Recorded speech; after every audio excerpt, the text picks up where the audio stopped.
Live from New Delhi, you're watching DD India News Hour, India's voice to the world. I'm Preeti Kaur. Coming up in the next 1 hour. Donald Trump transition team plans immediate WHO withdrawal on day 1 in office. Experts fear the exit will cripple its resources and damage ability to tackle emergencies.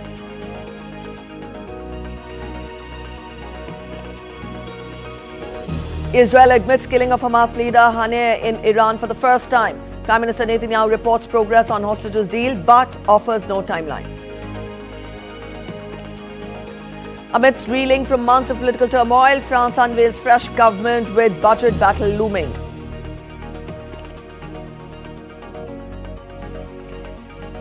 India's External Affairs Minister Dr. S. Jaishankar to visit the US to discuss key bilateral, regional and global issues with US officials. And in sports, Indian women's cricket team will take on West Indies in the second ODI on Tuesday. Hosts lead 3-match series 1-0. And tributes continue to pour in for filmmaker Shyam Benegal. Celebrities, politicians and admirers pay heartfelt tributes to the key architect of India's parallel cinema.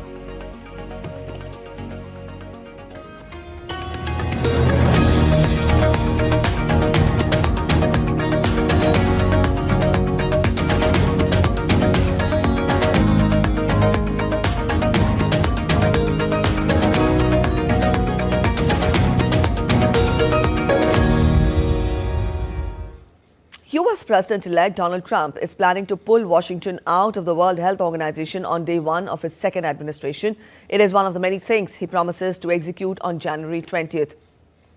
Though this would not be for the first time Trump has tried to lead a US exit from the WHO. In 2020, Trump began the process of leaving the organization amid the spread of COVID-19. At the time, he accused the WHO of being under the control of Beijing and criticized its response to the COVID pandemic. He sent a 4-page letter to the WHO director suspending funds. And we are by far the largest contributor to WHO, World Health, and they misled us. I don't know. They must have known more than they knew because they came after what other people knew that weren't even involved. We knew things that they didn't know, and either they didn't know or they didn't tell us, or right now they're literally a pipe organ for China. That's the way I view it. Trump has nominated several critics of the organization to top public health positions, including Robert F. Kennedy Jr., a vaccine skeptic who is up for the post of Secretary for Health and Human Services, which oversees all major U.S. health agencies, including the CDC and FDA. At a press briefing on December 10th, WHO Director General Tedros Adhanom Ghebreyesus said that WHO will be giving time and space for the transition to the new government in the U.S. We're ready to work together. And the relationship between WHO and the US, the United States, has been actually a good model of partnership and has been partnering for many years. And we believe that that will be the case. And I believe, the US leaders understand that the US cannot be safe unless the rest of the world is safe. All right, Amit Mukherjee tells us more on this. Amit, good morning. Now, we've just told our viewers broadly about Trump's intention of withdrawing Washington from the WHO on the first day of office on January 20th. And we know also that this is not for the first time that Trump has, intended to get the US out of the WHO. Help us understand what prompts him to do this again this time around, and how serious or grave is this? Well, Preeti, that's right. In fact, Donald Trump not only intended, but he actually moved to withdraw from the World Health Organization in 2020. In fact, if we look back, he had come down very heavily on WHO as well as China. He actually termed WHO as a puppet of Beijing because the organization failed to actually, put any accountability as far as the origin of this COVID-19 pandemic happened. In fact, the world's attention was on China because that was the place from where the COVID-19 virus actually seemed to have originated. And Trump, who was the president at that point in time, was very, very critical about World Health Organization's role.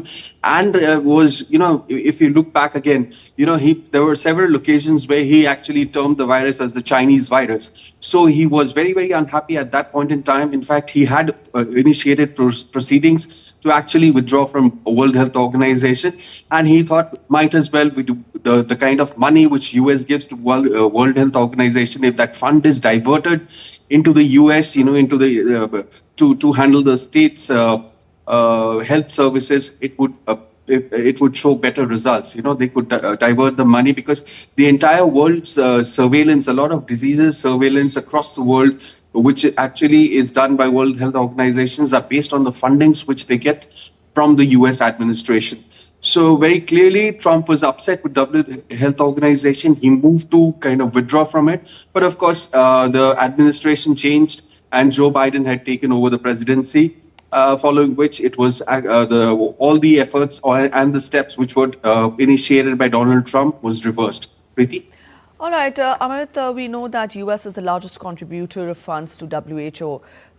Given its role, how serious or grave would this be for WHO if the US withdraws from the organization? Like I said, a lot of disease surveillance across the world, as well as, quick response time to a lot of pandemics and disease outbreaks which happen across the world, especially the third world countries or the global south countries, that actually is taken care by the World Health Organization.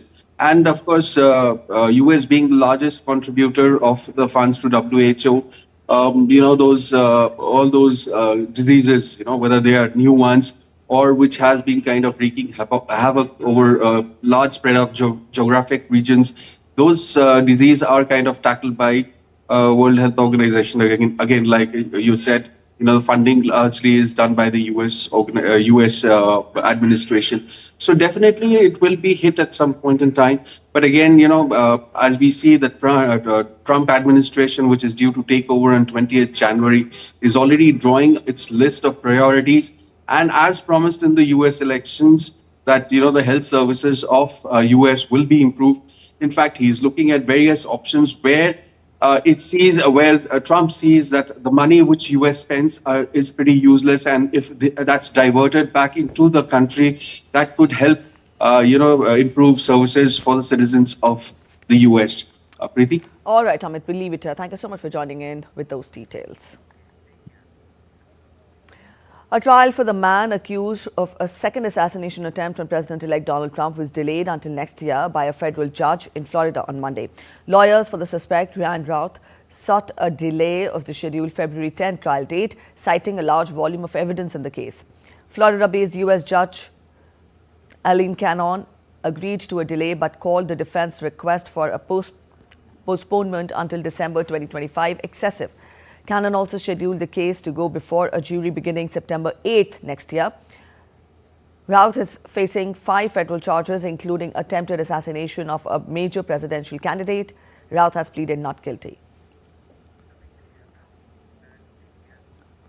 Israel successfully intercepted a missile launched from Yemen early on Tuesday, marking a significant escalation in the ongoing regional tensions. As per Israeli military, sirens were heard in several areas in central Israel following the launch of a projectile from Yemen. The missile was neutralized before crossing into Israeli territory. Israeli defense officials confirmed that no damage or injuries were reported following the interception. The attack underscores the growing involvement of Yemen in the wider West Asia conflict.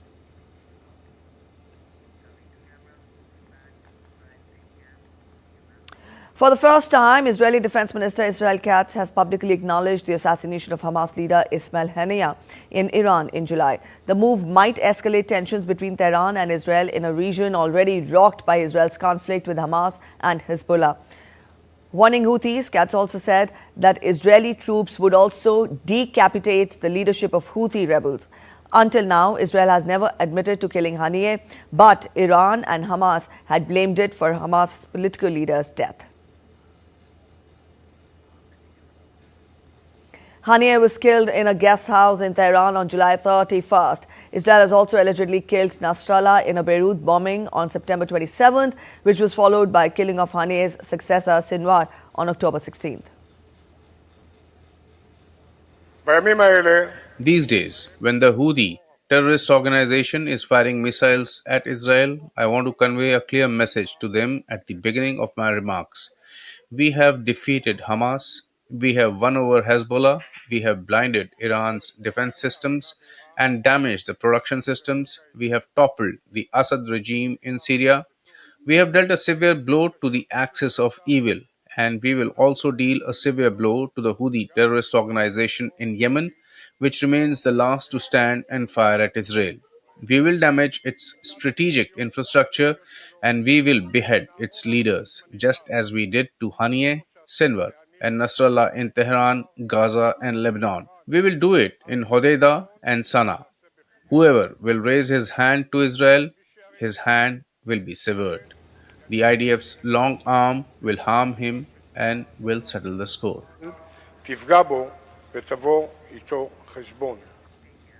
Meanwhile, in the ongoing hostage talks with Hamas, Israeli Prime Minister Benjamin Netanyahu stated on Monday that a certain progress had been achieved, but he did not specify how long it will take to see the results. During a speech in Israel's Knesset, Netanyahu said that Israel had made great achievements militarily on several fronts and that military pressure on Hamas had led its leaders to soften their previous demands. In recent days, indirect negotiations between Israel and Hamas, mediated by Qatar, Egypt and the United States, took place in Doha, rekindling the hope of an agreement that has proven elusive.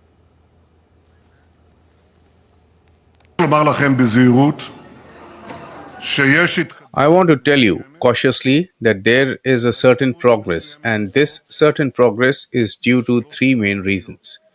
There is progress, I don't know how long it will take.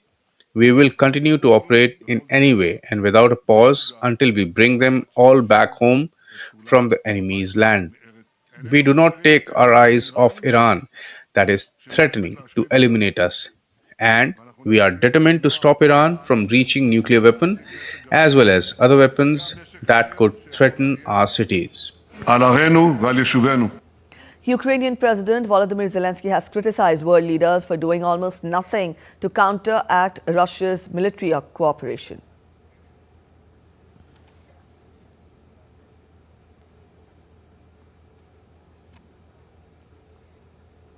The cooperation refers to Russia's military cooperation with North Korea, which is sending troops and equipment to help Moscow. Kyiv continues to press allies for a tougher response as it says Moscow's and Pyongyang's transfer of warfare experience and military technologies constitute a global threat.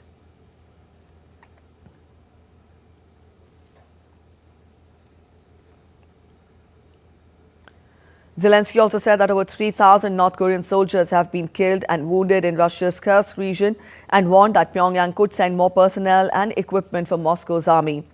North Korea has, however, put the figure at much less, saying 1,100 North Korean troops had been killed or wounded so far in the conflict. Russia has neither confirmed nor denied the presence of North Koreans on its side. According to Ukrainian and allied assessment, North Korea has sent around 12,000 troops to Russia.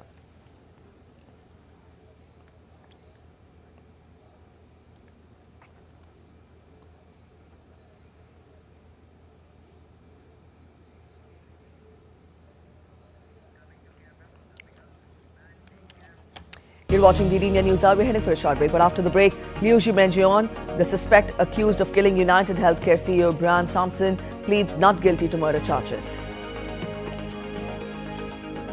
Hawaii's Kilauea volcano, one of the world's most active volcanoes, sprang into life again, spewing columns of lava. Russian scientists unearthed 50,000-year-old young mammoth in Yakutia's Batagaika Crate.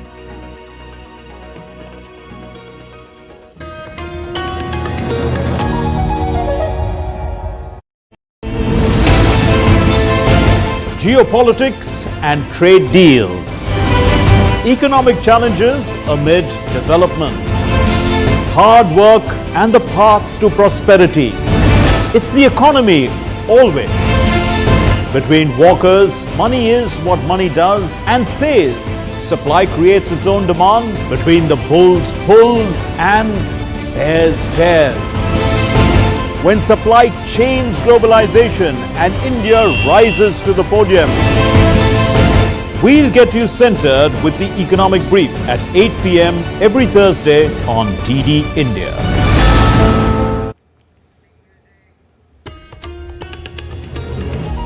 Welcome back after the break. You're watching DD India News Hour. Francis Macron unveiled a new government on Monday in the hope of his administration that can see off another vote of no confidence from a bitterly divided parliament. Country's fourth government since the beginning of the year comprises of former ministers and senior civil servants. Former Interior Minister Gérald Darmanin has been appointed Justice Minister.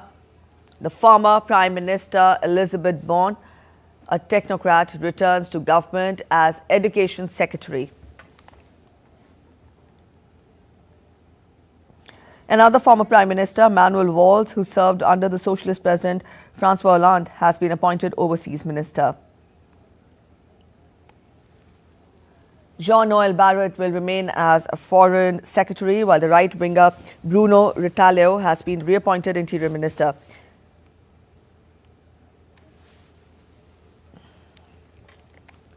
Eric Lombard, a former banker, will head up the Economy Ministry, while Sébastien Lecornu stays on in the Defence Ministry and Rakira Deti as the Culture Minister.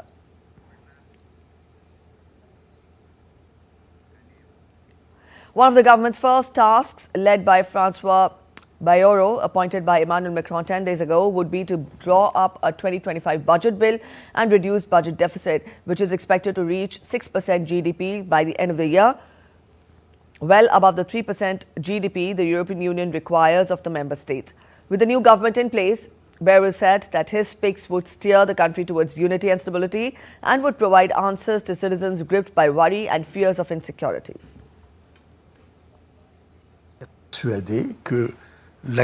I will do everything I can so that we move from the situation of a country divided, exploded, fragmented, torn apart to a country where we can perhaps come together to solve the country's problems. And I demonstrate it in government.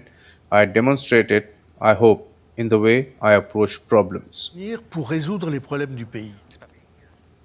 Germany is probing possible security lapses after a man drove his car into a Christmas market, killing at least 5 people and casting a renewed spotlight on security and immigration ahead of a snap election.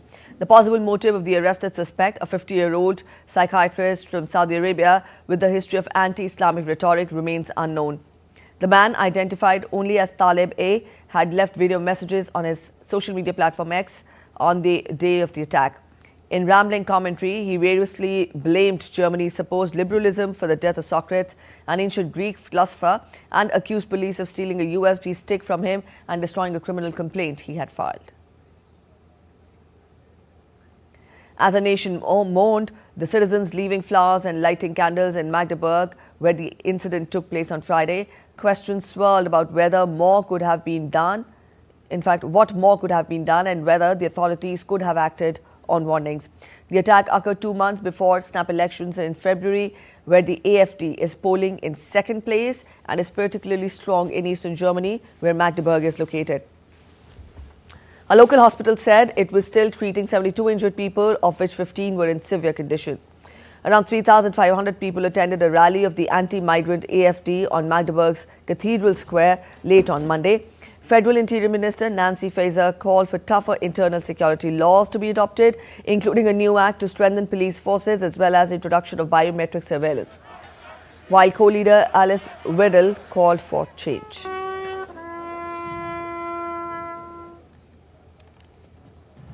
So wenig steht die Politik. Politicians are not standing by those who suffer from the mistakes of our governments. The focus is too much on relativizing the actions of those who despise our society. I will repeat it once more. We want something to finally change in our country and for us to finally be able to live in safety again. We never want to grieve with a mother who has lost her son in such a senseless and brutal way ever again. Etwas ändert in unserem Land. Venezuelan government will free over 223 people arrested over election protests a month ago during protests following the July 2024 election protest, bringing the total number of people freed since the unrest began to 956. Protest and unrest erupted in Venezuela after the July 2024 elections, which saw President Nicolas Maduro securing a controversial third term. While Maduro's government, along with the country's electoral authorities and Supreme Court, has officially declared him the winner, the opposition remains skeptical. Opposition groups have pointed to what they describe as irregularities during the election process and released their own tally of votes, which they claim shows a sweeping victory for their candidate, Maria Corina Machado. Mozambique's highest court confirmed the ruling party Frelimo's victory on Monday in a disputed October vote after allegations of rigging in fact triggered weeks of deadly street clashes. Fears are high in the country and abroad that more violence could break out in the southern African nation after the opposition threatened to call an uprising following the decision. The United States called for calm after the Constitutional Court said the ruling Frelimo party presidential candidate Daniel Chapo secured 65% of the vote, revising down provisional results from the Electoral Commission, which said he got nearly 71%. After the election results were released, Mozambique has been gripped by violent clashes all over. The ruling party, Frelimo's victory, has sparked massive protests by opposition groups who say the vote was rigged. At least 130 people have been killed in clashes with police, according to the civil society monitoring group Plataforma Decide. Outside the conference center in the capital, Maputo, where a senior Constitutional Council judge announced that Frelimo's Daniel Chapo was president-elect and the party had retained its majority in parliament, the streets were deserted amid heavy police presence. However, footage on local broadcaster TV Sucesso Moz showed protesters had taken to the streets in northern city of Necalaporto within an hour of the announcement and in other areas of the capital. Albanian opposition leader Sali Berisha has taken to the streets of the capital Tirana on Monday to protest against the current government over a month after being released from house arrest. Minor scuffles between protesters and police occurred in at least 2 locations. Berisha said he was demanding the establishment of a caretaker government before the regular parliamentary elections scheduled for May 11th. The 80-year-old Berisha was indicted in September on charges of using his influence during his first term as the Prime Minister from 2005 to 2009 to help his son-in-law secure a lucrative construction contract. Berisha denies the charges, claiming they are part of a political vendetta against him by the ruling party.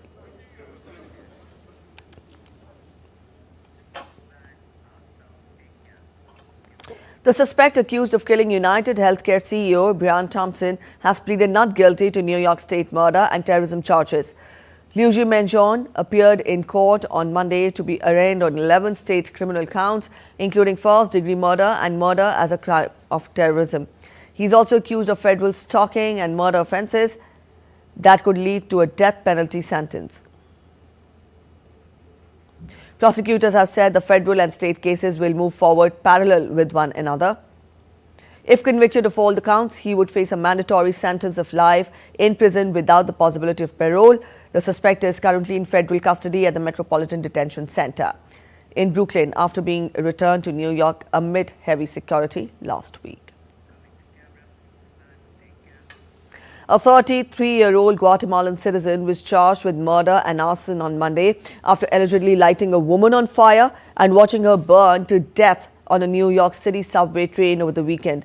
Sebastian Zapata was arrested about 6 hours after police said he used a lighter to ignite the clothes of a woman who appeared to be dozing at the Coney Island Stillwell Avenue subway station in Brooklyn.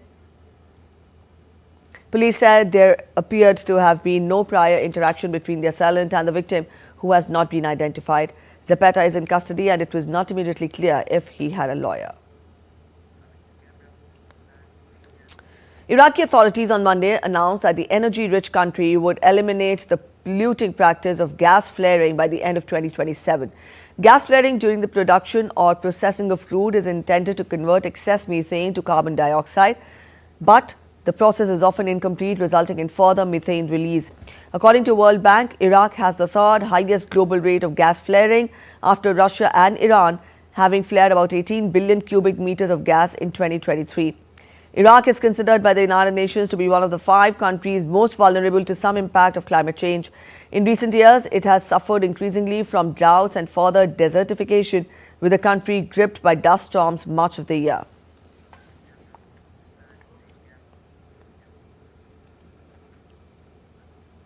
One of the world's most active volcanoes sprang into life again on Monday, spewing columns of lava 260 feet above. Now, this latest eruption was accompanied by intense seismic activity, with the lava flows moving down the slopes of the mountain, illuminating the night sky, forcing local authorities to issue warnings for people to stay indoors due to the risk of ash inhalation and falling debris. Efforts to monitor and predict volcanic activity are ongoing as experts continue to study the dynamics of one of the most active volcanoes on Earth. Large chunks of snow were seen falling from the roof of a building in Japan as snowfall intensified amidst a cold wave blanketing much of the country. Japan has experienced a significant snowstorm with heavy snowfall affecting many regions across the country. At least 7.9 inches of snow fell on many parts of the country, with some areas in the north of the main island of Honshu receiving up to 78.7 inches. Japan's weather agency urged people to exercise caution as heavy snow is further forecasted to hit many northern and western areas along with Sea of Japan through Tuesday.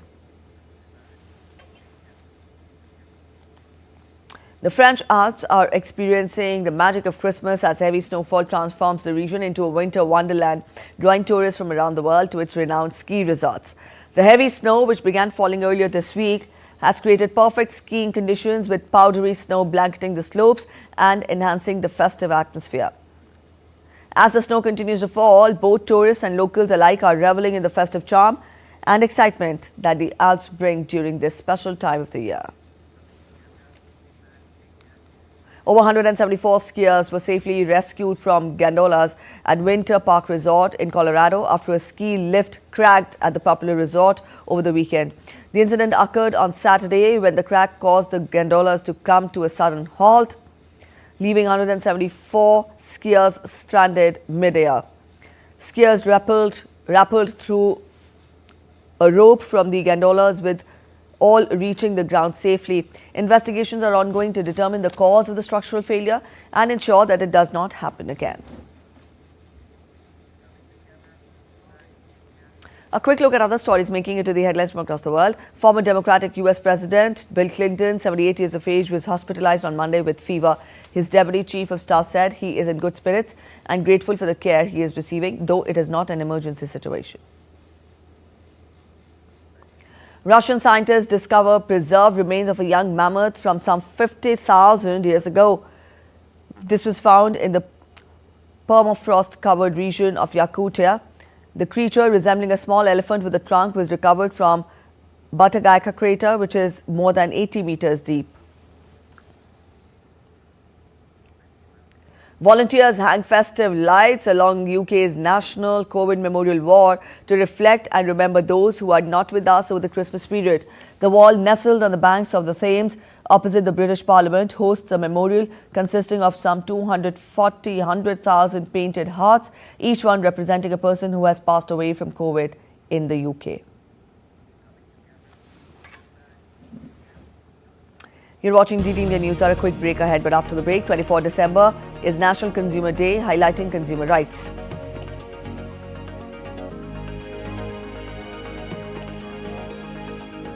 Northern India reels under intense cold conditions, no immediate relief in sight. Preparations in full swing for Mahakumbh, the largest peaceful congregation of pilgrims on earth.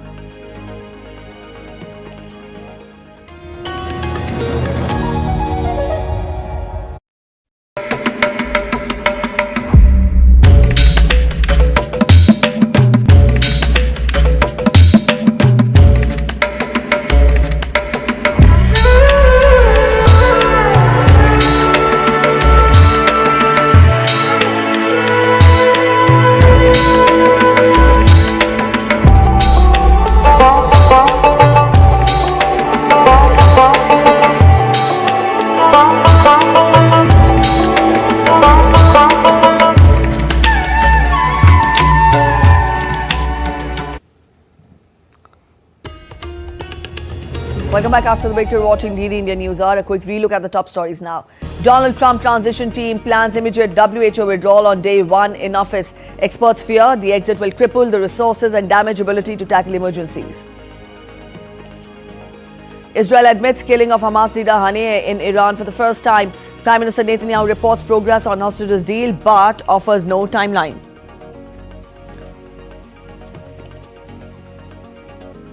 Amidst reeling from months of political turmoil, France unveils fresh government with budget battle looming. India's External Affairs Minister Dr. Jaishankar to visit the US to discuss key bilateral, regional and global issues with the US officials.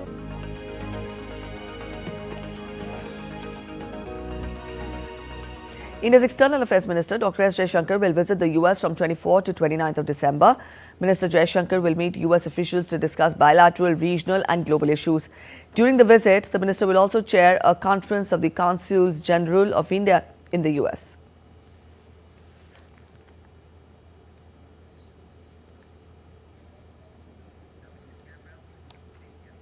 December 24th is observed as the National Consumers Day across the country. The theme of this year's edition of National Consumer Day is virtual hearings and digital access to consumer justice. In India, the Consumer Protection Act 1986 grants every citizen the right to protect their interest and take remedial steps against any kind of exploitation by sellers, traders and big brands. The National Consumer Day is an apt occasion to highlight the need for fighting against the issues like overpricing, adulteration and misleading advertising.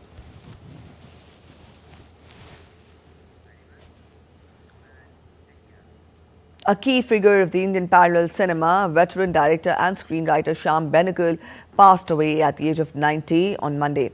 Shyam Benegal breathed his last at a Mumbai hospital where he was undergoing treatment for chronic kidney disease.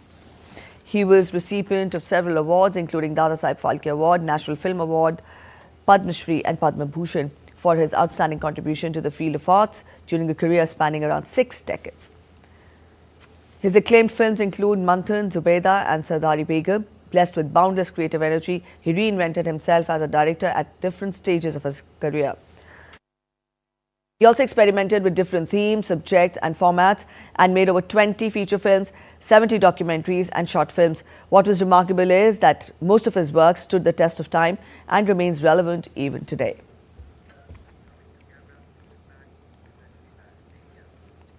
President Draupadi Murmu and Prime Minister Narendra Modi condoled the death of the late filmmaker and praised his storytelling. In a tweet, the President said, and I quote her, "The passing of Sri Shyam Benegal marks the end of a glorious chapter of Indian cinema and television. He started a new kind of cinema and crafted several classics. A veritable institution, he groomed many actors and artists. His extraordinary contribution was recognized in the form of numerous awards, including Dadasaheb Phalke Award and Padma Bhushan. My condolences to the members of his family and his countless admirers." Prime Minister Narendra Modi said, and I quote him, "Deeply saddened by the passing away of Sri Shyam Benegal ji, whose storytelling had a profound impact on Indian cinema. His works will continue to be admired by people from different walks of life. Condolences to his family and admirers. Om Shanti." With cold conditions intensifying, some regions of northern India have been reeling under severe cold conditions, with temperatures in Himachal Pradesh and Jammu and Kashmir falling below the freezing point. This winter, the Met Department has also forecast below normal cold wave days in the northwest India. Over the past few days, the cold wave has been tearing through the states of Rajasthan, Punjab, Jammu and Kashmir and Himachal Pradesh. In Kashmir and other high altitude regions, freezing temperatures have caused water pipes to freeze and disrupted hydropower generation due to snow-fed rivers turning into ice. A yellow alert warns of persistent fog in Bhakra Dam area and Bal Valley in Himachal, further complicating daily life. While the Weather Office has predicted rain in national capital after Christmas from December 26 to 28 due to interaction of a western disturbance in the region and a low pressure area over the Bay of Bengal, the weather phenomena is expected to intensify the chill.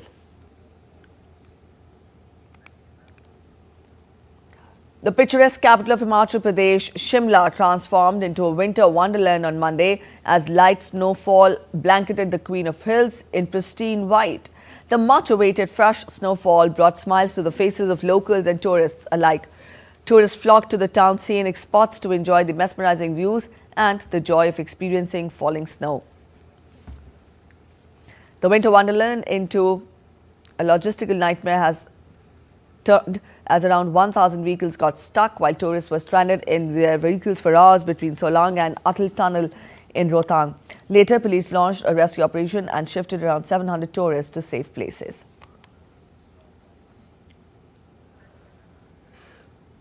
Kashmir also experienced fresh spell of snowfall. The prominent regions in the valley like Srinagar, Pahalgam and Gulmarg, among others, have transformed into a snowy wonderland, adding a Christmas touch to the region. The higher altitudes too have been graced with snow.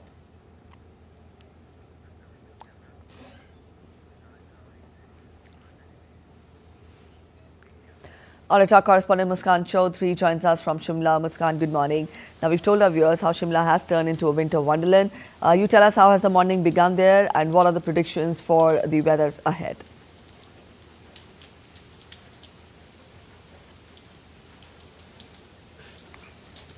Good morning, Preeti. After yesterday's snowfall, the state has taken over a cold, there is a spell of cold wave across the state. And it snowed lightly yesterday and it turned into be a winter wonderland. But it was raining last night. It rained all night, so the snow has melted away. But it is really cold, and we have carnival starting from tomorrow, and there is Christmas celebration after that, and of course we have New Year ahead. So tourist flow is very great in the capital right now, and keeping the tourist flow in mind, administration has taken safety measures. 4x4 vehicles has been deployed, and Home Guard has also been are on the standby. So if their situation arises that people who needed to be rescued can be rescued easily.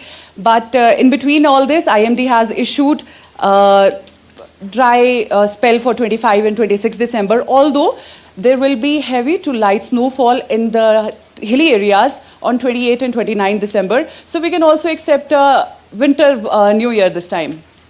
All right, so we can expect a wintry New Year. Thank you so much, Muskan, for joining in with those details from Shimla. All right, from here we now turn focus to Jammu and Kashmir. Our correspondent Shabir Dar is joining us to get us more. Shabir, we just showed happy visuals of tourists there enjoying skiing in Jammu and Kashmir. You tell us, how has the morning begun there and what are the predictions for the coming few days in the valley? Yeah, this is the foggy, morning and intense chill here in Srinagar and across Kashmir, because we have seen that this time around, the winter is very intense, and we have recorded the, -8 degrees temperature in the previous night, which is like, after 50 years that such a temperature was recorded in Kashmir. So this time we can say that the winter is very harsh, and this is bringing a lot of difficulties for the locals. But at the same time, we know the tourists are enjoying in Gulmarg and in Sonmarg areas. Because of the New Year, there's a good rush of tourists in these tourist places. But Kashmir is in the grip of intense cold wave. The mornings are foggy, days witness the piercing chill, and the evenings are freezing. So this is bringing some difficulties to the locals, as authorities are trying hard to bridge the supply and demand in power supply, because electricity is a crisis here. People are facing a lot of power cuts, which amplifies their winter woes. But senior people are happy because they are saying that Kashmir is witnessing its traditional winter after a long time. All right, Shabir, also get us more on, are there any disruptions on the national highway with regard to the snow there? How much of snow is accumulated on the highway? Are people facing difficulties in day-to-day transit? See, one thing is clear, that the snow is in the upper, hilly areas, not in the plains. So the highways have no snow, but the authorities have, issued advisory because of the chill and freezing temperature. The highways get slippery because the water, if there is any water on the highway, that gets freeze. So that are slippery. So authorities have issued advisories for the vehicles to to play safely so that there is no untoward incident happening. In the highways leading to the Gulmarg and Sonmarg, authorities are on high alert to see that no untoward incident happens, because there is snow in the higher areas where tourists go, to enjoy snow and to celebrate the new year. Advisors are there. Police and traffic police is deployed to see that no, tourists face any difficulties. All right, Shabir, thank you so much for joining in with those details. So those are our correspondents, Muskan Chaudhary joining us from Shimla and Shabir Dar joining us from Kashmir, telling us about how snow has gripped both the regions, and though it is good for tourists and locals there, but advisories have been issued with regard to the safety of the people there. Up next, we take a look at other stories making it to the headlines from across India. In Prayagraj district of Uttar Pradesh, preparations are underway for Mahakumbh Mela 2025. Extensive beautification is being undertaken, including creation of 60 artifacts, with 30 displayed at the Mela campus and 30 showcased at Uttar Pradesh Museum Directorate.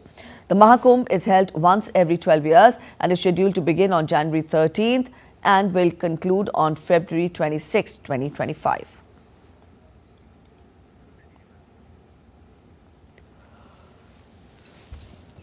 BCG vaccination campaign was organized in Kathua district of Jammu and Kashmir to combat tuberculosis.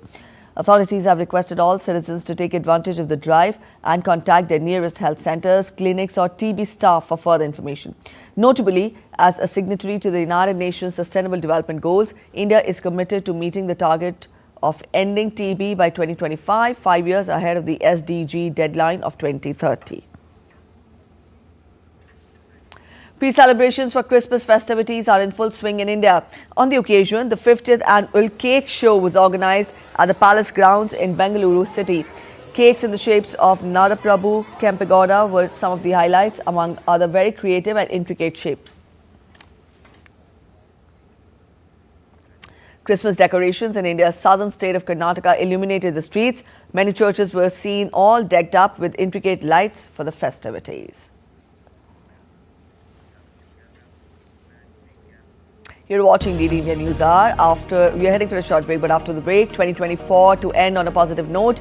India's economy thrives with rising exports, even as inflation slumps to a 3-month low.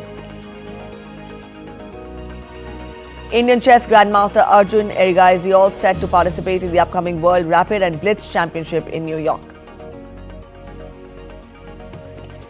Dubai shines as a magical Christmas wonderland, blending global traditions with unique desert charm.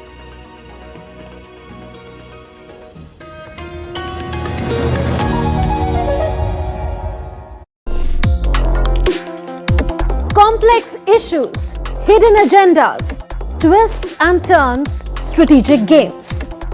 We think all dots are linked. We just need to connect them. Join me every week as I connect the dots to unravel hidden designs in statecraft, mysteries, and decode issues that matter to you. Watch Connecting the Dots with me at these times on DD India.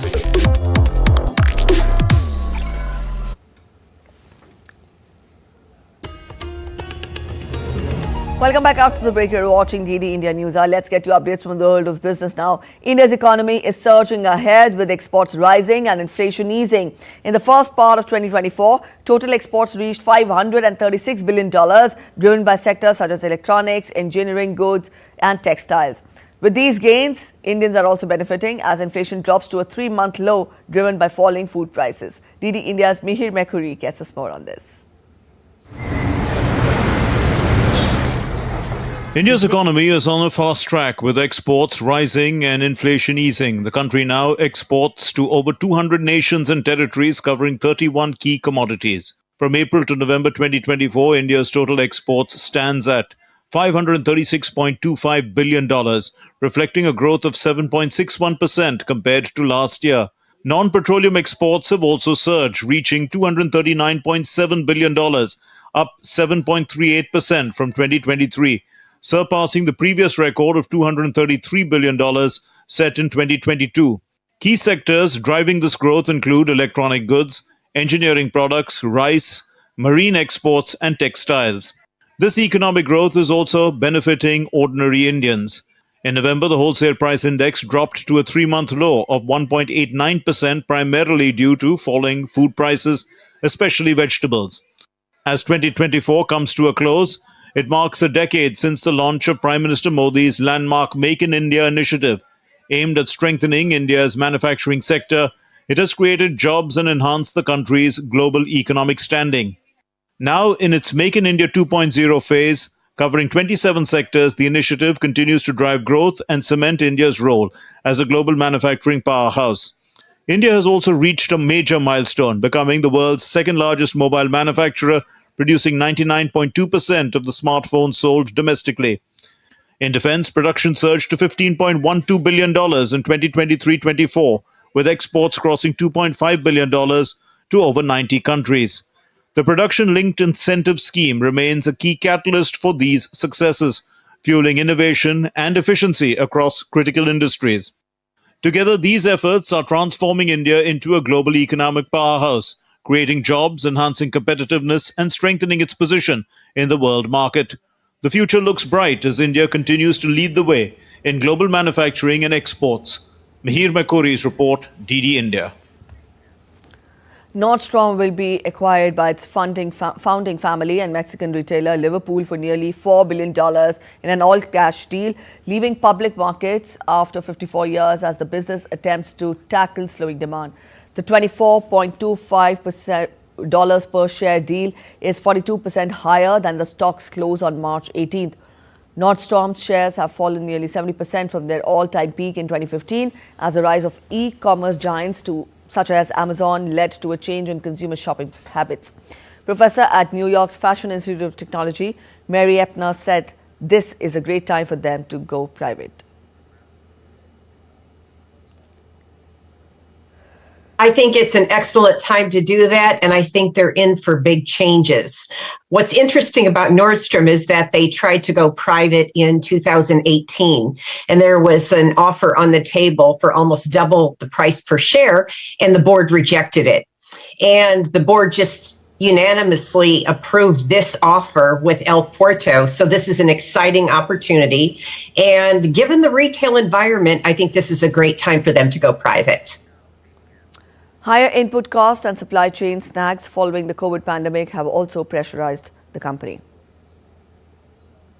Yeah, there's a number of companies who have gone private, and depending on the mechanism in terms of how much they're levering up to do it, that's kind of the key, right? It's the same as like buying a house, right? Don't over lever yourself. Give yourself some room to go in and make some renovations and do the things you want to do to make it yours. Up next, we turn focus to sports on DD India News Hour. Coming on the back of a huge win in the series opener, India will be wary of complacency as it is all set for the second women's ODI against West Indies in Vadodara on Tuesday.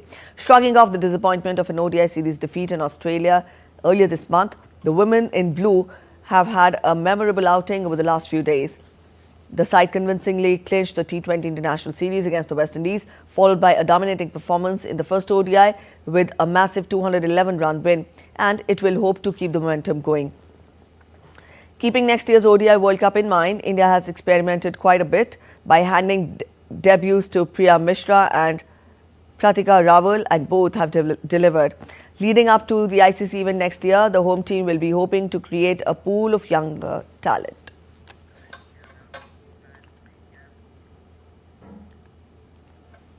The BCCI has confirmed that Mohammad Shami is unfit for remaining two tests of Border Gavaskar Trophy against Australia because of a minor swelling on his left knee. Following an evaluation by BCCI medical team, it was established that additional time is necessary to manage the bowling workload on his knee. As a result, Shami has been declared unfit for selection. The Indian pacer has not played any format of international cricket since the ODI World Cup 2023 final against Australia. Mumbai's off-spinning all-rounder Tanush Kotian is all set to join the Indian men's team in Australia after Ravichandran Ashwin's retirement from international cricket. The 26-year-old Kotian, who is currently a part of the Mumbai team in the ongoing Vijay Hazare Trophy, is expected to join the squad in Melbourne ahead of the third test. Kotian has featured in 33 first-class games, scoring 1,525 runs and picking 101 wickets at the average of 25.7. He was awarded the player of the tournament in Mumbai's Ranji Trophy winning campaign in 2023-24, where he amassed 502 runs and picked 29 wickets. Australian batter Travis Head was absent in net session on Monday ahead of the Boxing Day test against India in the ongoing Border-Gavaskar Trophy. Head limped between wickets while batting in the second innings of the third test in Brisbane last Wednesday, which raised concerns over his fitness. Notably, the southpaw was missing from the field later that day. In the post-match presentation, Head addressed the concerns around him and said that he is just sore and should be fine before the next game. Tennis stars have begun arriving in Australia ahead of the United Cup, a mixed team tournament that will provide some preparation for next month's Australian Open. The event is set to take place in Sydney and Perth and will feature 18 countries. Among those arriving in Perth over the weekend were Germany's Alexander Zverev, Canada's Felix Auger and China's Zhang Zhizhen.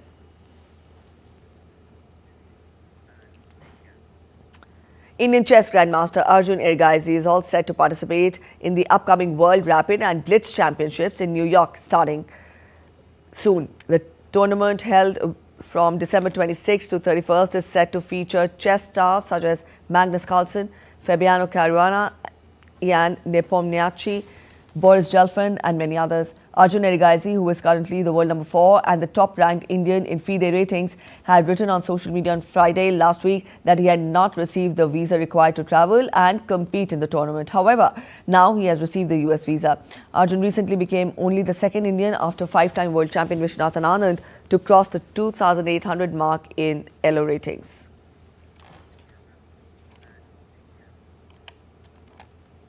Dubai transforms into a magical wonderland with Christmas festivities sparking in holiday lights. Despite being in a desert, Dubai embraces the Christmas spirit with style, blending international holiday traditions with its own unique flair.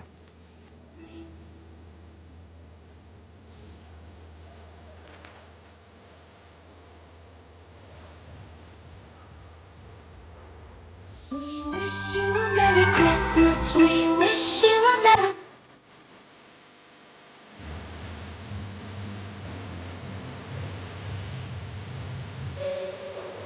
We wish you a Merry Christmas. We wish you a Merry Christmas. We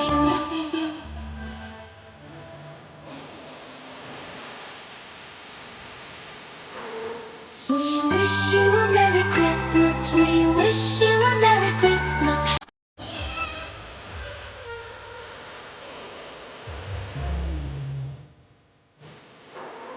We wish you a Merry Christmas. We wish you a Merry Christmas. We wish.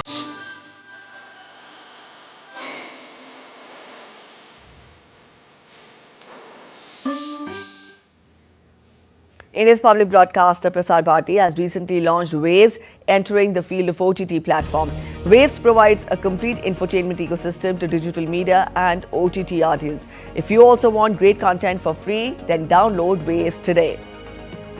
On that reminder, we end this edition of DD India News Hour, but let us know your thoughts on the news of the day. We'll be back with more news as it breaks here on DD India. I'm Preeti Kaur signing off, and from all of us at Intelli, thanks for watching DD India News Hour.